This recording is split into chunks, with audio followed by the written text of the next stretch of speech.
Hello, everyone. Welcome back to STEM Explained, a platform I created to help students better understand the many exciting and diverse paths within STEM. Through interviews and stories from professionals across science, tech, engineering, and math, the goal is to make STEM more accessible, relatable, and inspiring. In this episode, I had the chance to speak with Kaley Cross, the Sustainability Manager at Grove Collaborative and Volunteer Programs Manager at the Great Raleigh Cleanup. We talked about what it really means to be a sustainability professional, how businesses can adapt to low cost, high impact changes, and how policy and community efforts shape the future of our planet. Let's get into it. To start off, could you give a brief introduction about yourself? Sure. I'm Kaylee. I am currently the sustainability manager at Grove Collaborative, and I serve as the volunteer programs manager for the Great Raleigh Cleanup. That's really cool. Um, I guess to start off this interview, I wanted to ask you, why did you get into sustainability? Was there a specific reason or was there a specific event in your life where you were like, oh, I really want to do this? Um, I don't know kind of where it came from. I grew up in the mountains in Asheville, North Carolina, was always really big into nature and just, making sure that we were leaving as little footprint as possible. And so when I went off to college, I thought I would do something in the environmental space, but wasn't exactly sure what that would be or what was available to me. And it wasn't until I went to a conference for sustainability in higher education my freshman year that I really even knew what sustainability was or that people could like make a career out of it. And so it was really, I guess, at that conference where I decided like this is what I want to do, and this is kind of where I want to take my career. And so then followed that over the next several years to where I am today. So in your career, I was looking at your LinkedIn and I've seen that you've done a lot of different types of jobs like consulting, policy work, and like a lot of community stuff too. So, based on your experience, how would you describe what a sustainability professional actually does? Oh, I do not think that there's definite a definition to that. I would say, a sustainability professional can mean a lot of different things depending on what industry you're in, what type of sustainability work that you're doing. I really see sustainability as more of like a framework that anyone can take into any job. So there's a kind of like a really nice graphic that shows these four quadrants, and it shows like traditional jobs and sustainability jobs, and it shows traditional roles and sustainability roles, kind of in a four matrix. And so it shows that like you don't have to be a sustainability manager for Patagonia, who's like a very sustainable company, in order to like have a career in this space. You could be an accountant at a Patagonia, or you could even be an accountant for like an Exxon Mobil and just be really passionate about this and leverage your ability and interest within an organization that may not be sustainable to drive change. And so I think when I think about what is a sustainability professional, I just think that it's someone who is interested in, leaving the organization or the world in a better place or kind of more aligned with their values. And so whatever that means to them and how they do that, I think it can be a plethora of different things. That's really cool. So you mentioned that you don't necessarily have to have a sustainable job to be a sustainable professional, and you should like leverage the opportunities that you have. So what are some examples that normal people can do to leverage their opportunities and be more sustainable? Like in their day-to-day lives, like as an individual, or Oh yeah. um, yeah, I think, people can do a lot of things. Like using up what you have or using what you have, I think is the easiest. So not needing to feel that you're, stuck to these trends or things that pop up where we need to consume all the time, is probably the easiest and the cheapest thing to do, honestly. And then I I really advocate for like voting with your dollar, so which is obviously a like a bit more of a privileged thing to be able to do, given that a lot of sustainability has been um, put into this category of like a more expensive lifestyle just because marketing decided that they could do that. Um, but I really do believe in like in whether it's like investing locally or into certified B corporations or companies that you know are being more sustainable in their practices, using natural fibers for clothing or buying secondhand or repairing items. I really think that it's like using your dollar to vote that way. And we've seen, I think that a lot in the last little bit here, like Target is probably one of the more recent examples where their sales have dropped significantly because they withdrew on all of their DEI initiatives. Whereas like Costco saw an increase in sales because they communicated how important that was to them. And so I think that consumers really do kind of hold that amount of weight in their hand. And so making those decisions as an individual is something that like you can do that as we all do them collectively has a much bigger impact. That makes sense.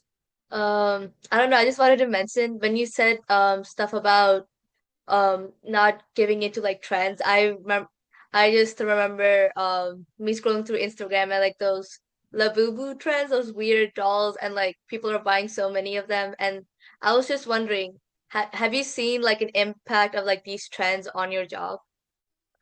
On my job, uh, not necessarily. I'm not really, or haven't been in working in like the retail space that long, but I think one that comes to mind, like you said, is like water bottles, right? Like we started with just any water bottle that people had, and then it was like the Nalgene, and then it was the Hydro Flask, and then it was like the Stanley Cup, and now it's the Owalas. And it's like the whole point of a reusable water bottle was to like buy one and reuse it over and over, not buy five in different colors and then buy five more when like the newest water bottle comes out, when like the functionality is basically the same.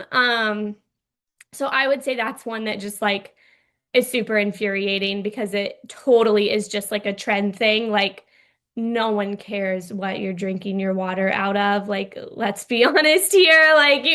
I mean, really. So I would say that's probably the one that stands out the most because I think it is tied so much to like the whole idea was that it was supposed to be this like sustainable action people were taking, like buy a reusable water bottle, drink your water, refill it when you go places. Don't rely on buying like the single-use plastic water bottles every time you're driving around town.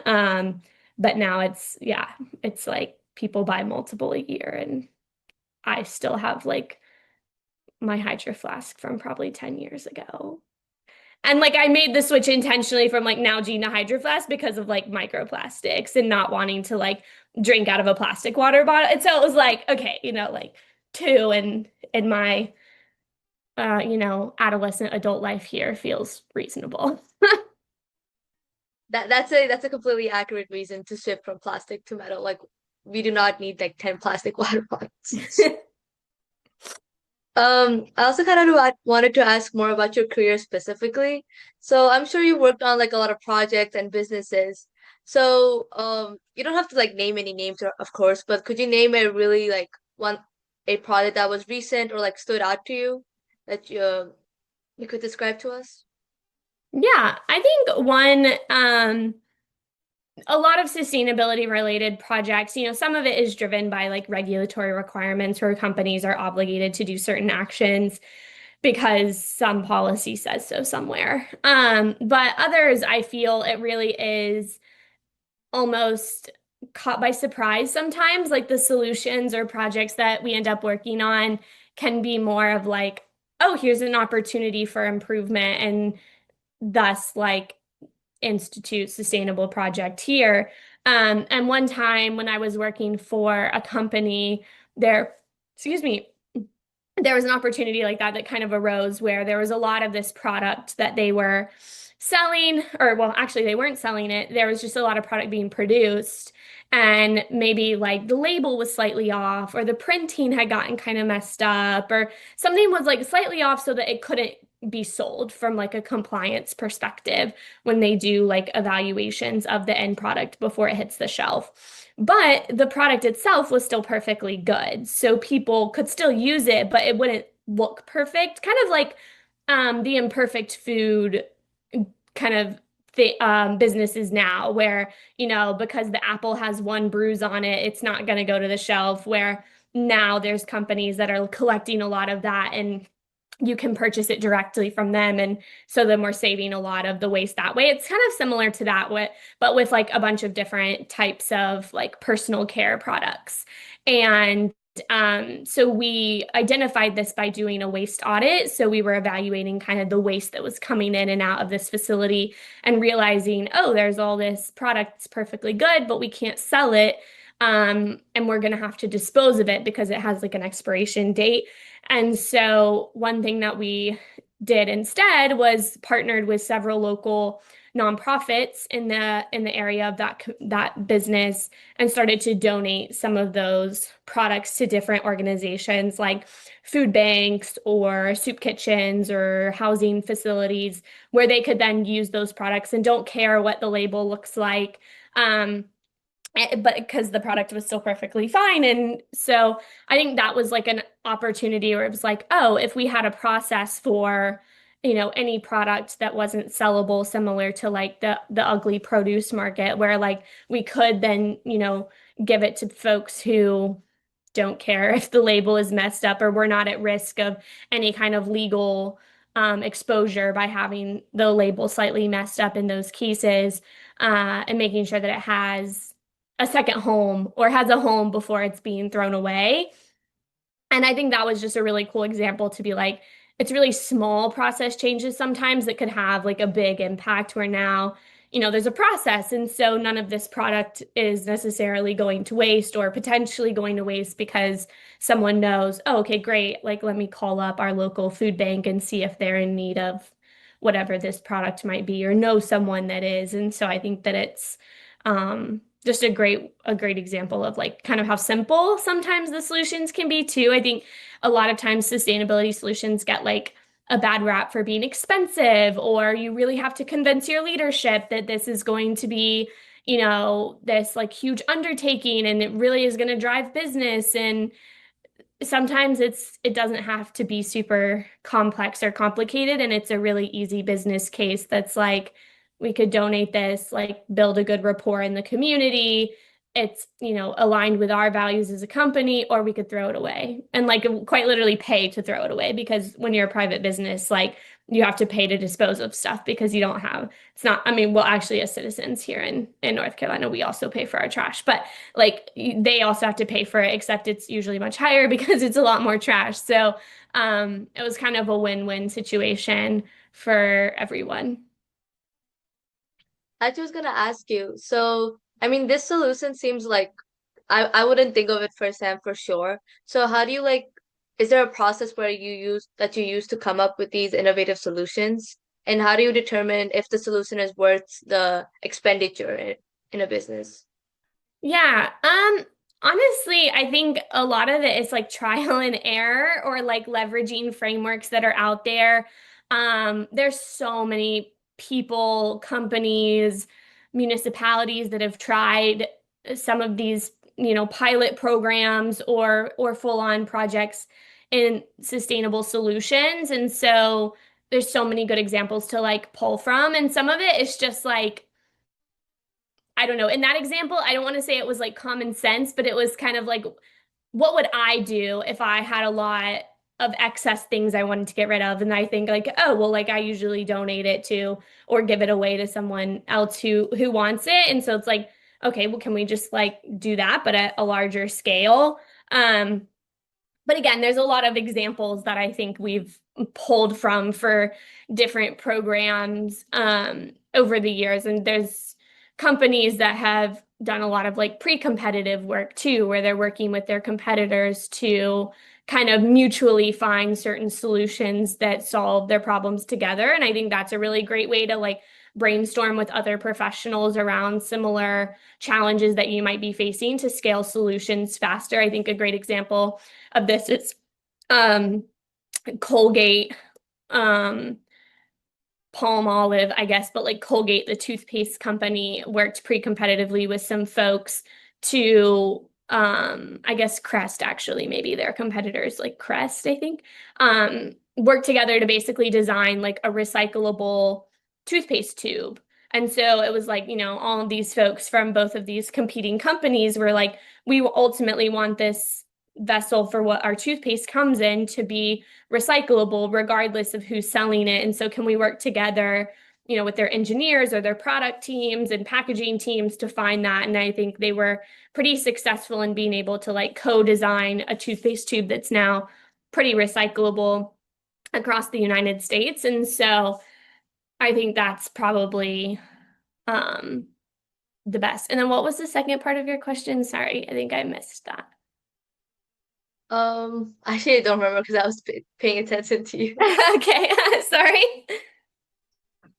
I was just gonna ask, you, I mean, I think collaboration also seems like a big part in like thinking of solutions, and that reminded me, I wanted to ask you, I think you have some, I think you worked on a global plastics treaty. I don't know if so. What was that experience like, and how does international policy, or I guess policy in general, affect sustainability and climate change? Yeah, so I think when I first got into sustainability, or maybe when I first got into my career, I was very um anti getting involved with the government. I just always felt like it operated really slowly, and you could work so long on getting something that you wanted to achieve, and within seconds it could be, pulled away. And so I personally just did not see that as a route for me, but wanted to go into business where it's a little bit more dynamic and fast acting. But through my involvement with the Global Plastics Treaty, someone told me that policy influences business. And I think now through that process, I was able to gain this perspective of voluntary action can only go so far. Companies can have really great intentions. They can set goals and commitments to reduce their impact on the planet and on people. But at the end of the day, most businesses still are going to care about profit. And until there is some regulatory policies in place for certain climate or waste initiatives, specifically waste with regard to the Global Plastics Treaty, um, companies just aren't going to act as fast as maybe we need them to on this topic. And so I think that policy is actually really a really great lever to drive change within business. I think extended producer responsibility, which is one thing that they are advocating for in the Global Plastics Treaty, is a policy that taxes companies on the packaging that they send into different states. Globally, sometimes it's at the country level, but here in the United States, it's at the state level at the moment. And I think that that's really going to make businesses look at their packaging and whether or not certain packaging is one, necessary. Can they like eliminate it altogether? Can they reduce it by lightweighting certain packaging components? Or can they transition to a new material type away from plastic? Because the plastic and more non-recyclable plastics have higher fees than, say, a paper or an aluminum packaging alternative. And so I think that that's going to, and these fees are paid annually. And I think that that is a really big driver for companies to analyze their supply chain and their packaging, because they're going to be like, oh, great, now we have to pay fees to, by the end of next year, it could be up to 5, 6 states. And so when you're talking about tens of thousands or hundreds of thousands of dollars for a company 5 times over every year, that line item in your budget gets really big really quickly. And so that's like a policy that I think will drive change, hopefully, in that regard. And so I think that similar at the Global Plastics Treaty level. One thing that they were advocating for, there's something called the Business Coalition, and it's a lot of like your multinational businesses, and they're actually advocating for some more common rules and definitions in this treaty to hopefully kind of make it more uniform and standard across the board. Right now, a lot of the voluntary initiatives are really great, but they might use slightly different definitions, or they might have slightly different reporting requirements. And so it gets a little bit tricky for businesses when they're having to report on every single thing in a different way. Um, but yeah, I think the Global Plastics Treaty was really interesting. I had never been involved in like a lot of government politics, but I think it's really evident, like at a global level, how politics play out. I was also very not familiar with just, I think, the politics of other countries. And so I learned a lot about like the politics of other countries and how they operate and how they operate globally with, with public relations or yeah, it was really unique. But they're actually right now in their hopefully final negotiation, and we'll see some finalization of the treaty. Yeah, fingers crossed for sure. Um, but we shall see. I'm not sure the US is present this time, but um, you know, I still think it's great to have that in place. And if other countries are kind of pushing, then companies in the US that do sell multinational will be required to do so across the board. So Um, so I was just wondering, I'm sure that maybe there may have been some policies or initiatives that you've done more locally in the US. And I was just wondering, how do you figure out if that thing worked? Like, what type of data do you collect to figure out, oh, this thing is making this impact? yeah. Yeah, collecting data is huge. And I think it only helps you make the case for whatever you're trying to implement more. Um, I'm trying to think of an example of a project where like I did collect data. Maybe an example is when I was in university or college. We were trying to launch a paper towel composting program where we wanted to start composting the paper towels that were coming out of dorm rooms that were suite style. So it'd be like 4 rooms and 8 people would share a bathroom. And we wanted to be able to compost the paper towels because you were using paper towels, you weren't using like a hand towel. And housekeeping would come and they would be cleaning your bathroom for you, but they would just pull the bag of paper towels out and throw it in the trash can. And so one thing that we did was we had like a little pilot in one dorm facility where we gave out the supplies. Students were the ones responsible for actually taking it to a compost bin on campus. But through that, we were kind of able to do visual audits of our compost bins and see like the increased number over time of these. We gave them like brown paper bags to compost their paper towels in, so we could see like the increased number of these paper towel bags in the compost bin to show, hey, like students are really wanting to do this. It's a great way to divert like 99+% of bathroom waste, because majority of like a shared bathroom is like paper towels for the most part. And there still were small trash bins for other bathroom waste as well. So it wasn't like we weren't providing an option for folks to throw things away if they needed to that weren't paper towels. But I think, having that data, we were then able to take that back to the university's like facility staff and say, hey, like students are interested, and we would expand into a new dorm room over time. And so being able to show them that data and show them that we really were like reducing their um, landfill tonnage was helpful, because they had goals around what they were trying to hit reduction wise. And so I think, yeah, data is super critical, and it can show you whether a solution is working or not, right? Like maybe the solution is not working and the data shows that as well. And so you can adjust and figure things out as you move forward.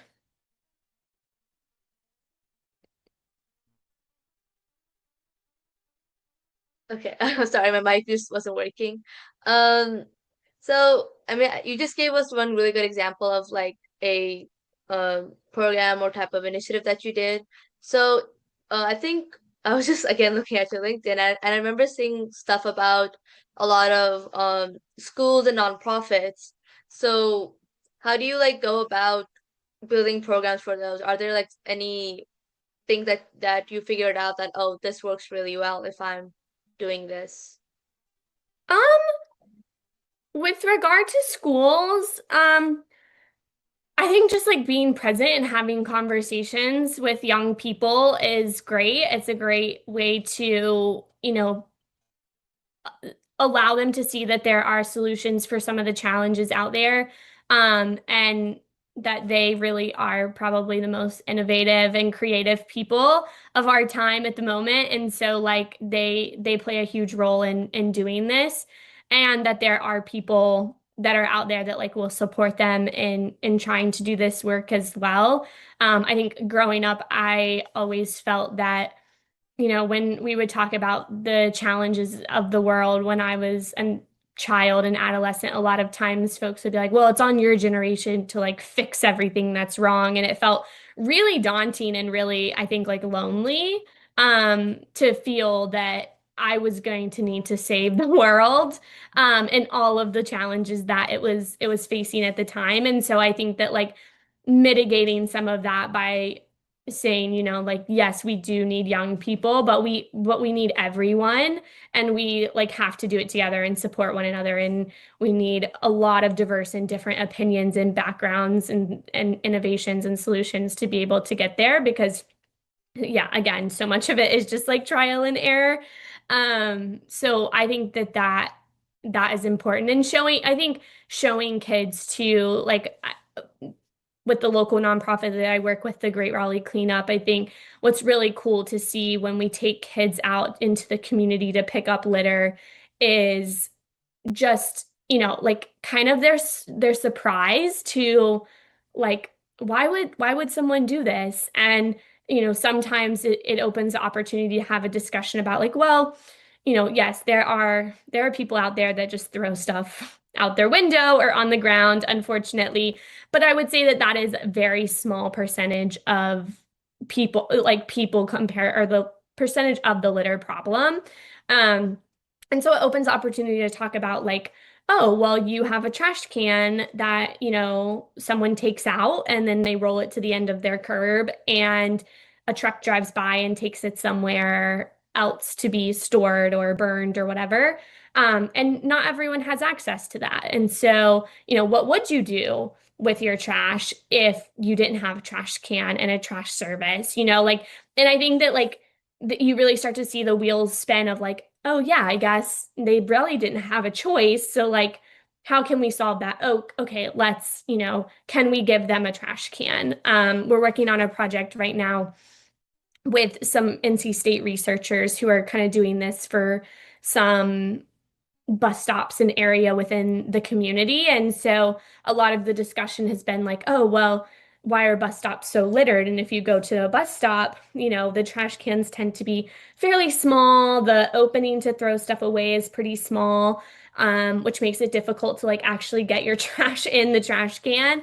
And it's like, yeah, people don't want to not put it in the trash can. They just like one don't want to touch the disgusting rim of the trash can where they're trying to shove their trash in, or the trash can is already overflowing because it hasn't been emptied in a week. And so the only option is really to like, set it on top or like set it really close to the trash can and just hope that when someone comes to pick it up that they will also, get what's around or on top of the trash can. And so I think, it's things like that that sharing with kids to help them gain those different perspectives early on, I think it's just really helpful as they grow up and start to like be the ones who are creating these solutions. They can bring in those experiences of, actually no, like it's not just someone that's throwing it out on the side of the road. Like I went on this cleanup and was able to, see that the trash can was overflowing and watch someone, try to stuff it in there and it kept falling out kind of a thing. And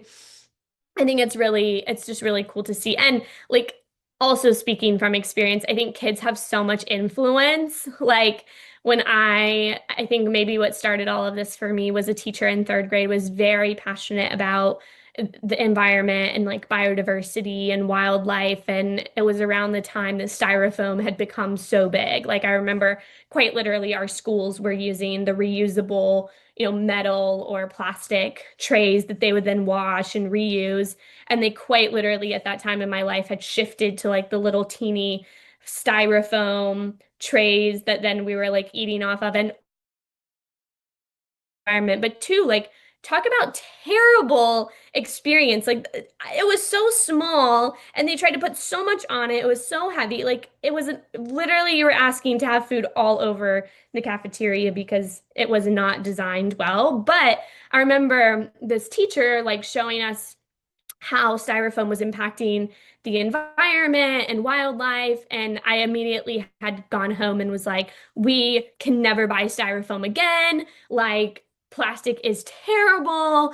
And my parents did. Like, at the time, we would buy like styrofoam plates if we needed like single-use plates.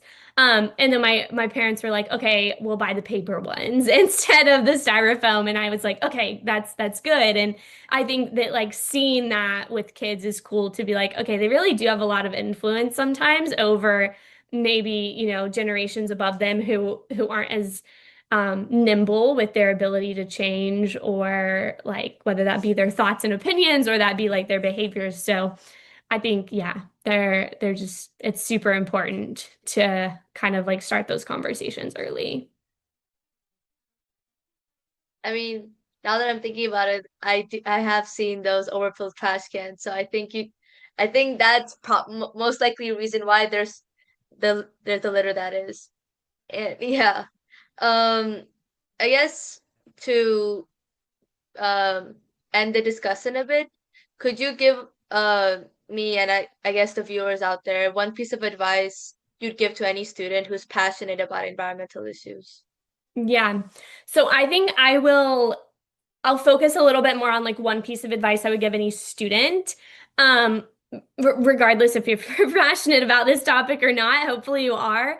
Um, it's like network. I think these kinds of conversations are so important as you're shifting from like student to early in career and onwards. Like everyone wants to help students, wants to help the next generation of change makers or whatever industry they're in. Like they love mentoring.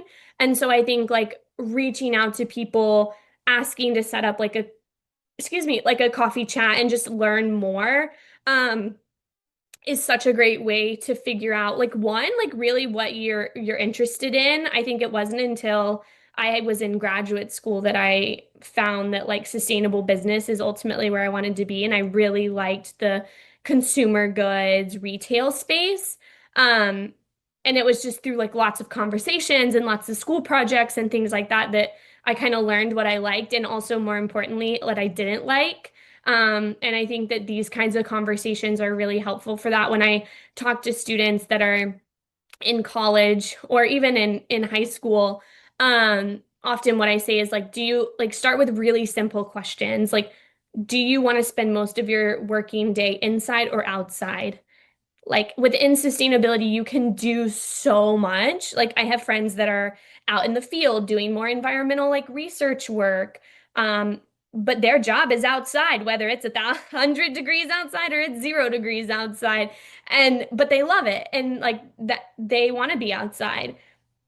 I kind of like more of a balance. Like I love when I get out and do litter cleanups and get to be outside and do different activities because I don't love being at my desk like all the time. But I also really feel that the work that I do at my desk is important. And like, I don't really want to be outside if it's 0 degrees. Like, I did that for a while and I just, yeah, I'm not built like I used to be. And so I think that like those really basic questions, or like you were asking earlier about, politics, like, do you want to work in government? Does that like working culture or atmosphere work for you? Or are you more of a startup person and you want to like have a lot of autonomy and be able to do one thing after the other. I think those are kind of like the important questions that I would encourage students to think about just as they're navigating what the next phase looks like. And it's okay to not have all that figured out. Again, I think it's like trial and error. Go do an invasive species removal at 8 a.m. on a Saturday when it's 32 degrees outside and see if you're like, oh, that was the best thing ever. I want to do that for the rest of my life. Or if you were like, absolutely not. Like, I may be better at a desk. Like, you go do that. I will do the research and all the data crunching inside, and we'll make a great team. But yeah, I think doing having those conversations, saying yes to any kind of project or volunteer event or job or whatever it might be, like it really is just like figuring it out. I think we were recently with some colleagues of mine on a podcast talking about sustainability or a career in sustainability is not a linear path. We have other friends who are like in finance or engineering and they got their entry level job and then they got a promotion and they got another promotion and it varies kind of like there's an expectation of kind of how it's going to go. um and since I graduated I've had like I don't know 5 jobs, and it's just because it's like I know this is what I'm really passionate about. I want to be like a subject matter expert, but that doesn't always mean that there's going to be like a job for me at a particular company that I'm going to get. And so like having to kind of be nimble and like follow opportunities as they come up to try to find that, I think has been my approach. And thus far, like, sample size of one here, it's worked out pretty well. I love my job now. I love where I'm working. Like it's a company that's really aligned with my values and the projects we do are great. But it took a lot of steps to like get to a place where I was like, oh, like this is really great. And a lot of like, oh, I really do not want to be doing this. And sometimes sustainability works like you have to do a little bit of the stuff that you don't like. Like if you're not into reporting, part of your job will be reporting, like regardless of what you do, like that is just like going to be what it is. But yeah, I think have these conversations, connect with other students who are interested in this, or, you know, reach out. I mean, now that LinkedIn is a great tool to use, once you get LinkedIn and kind of start just search, sustainability manager, sustainability analyst, different titles that sound interesting. Find some people in your area or not in your area. I mean, now with virtual calls, like they don't even really need to be in the area that you are. And reach out to them and say, hey, I'm a student, I'm interested. Can you tell me a little bit more about what your day-to-day looks like? What kind of projects do you work on? I think that has helped me a lot. And also, like for those of you looking for jobs, it helps so much when people are able to be like, oh, yeah, I did talk to them. They seemed really interested, like I'd give them an interview or, let's have a conversation. Because that part of, starting your career can be tough. I can definitely relate to the LinkedIn and networking because I recently got LinkedIn and I was like, oh, I don't know what I'm interested in, but you know what? Let me just search up some random things and then see Yeah, what's interesting. Yeah. So yeah. I found it And really helpful. And then so many people are on LinkedIn, at any industry that you can imagine. I think that's one really cool thing, that I did not know when I was, growing up or in college. Like I didn't know like probably half the jobs that I know of today existed. Like and that people can find their like such niche thing that like I did not think I was going to get this deep into like waste and plastics and find a passion necessarily, well, find a job in that. I knew I had the passion. I wasn't so certain on if there would be a career for me. But there is. And then there's people that are like I don't know, in the video game industry and like live entertainment industry, or like there's so doing sustainability type work. Like there's so much out there that um, I think it's hard to know unless like without like a tool like LinkedIn or something, or just like networking with people who, are able to connect you because yeah, it's so, so broad. Well, thank you so much for your insights and uh, your opinion and experience in this interview. I really appreciate it. Yeah, of course, no problem. Happy to help. Yep. Cool. And you're Uh, working with Malhar, right? yeah, I'm working with Mr. Shah. Nice, nice. He's amazing. Excited for all of the things he's doing. Yeah. Cool. Well, I hope you have a good rest of your week. Yeah, if you need anything, just reach out. Yep. I definitely will. All Thank you. right. Have a good one. Bye. Bye. The record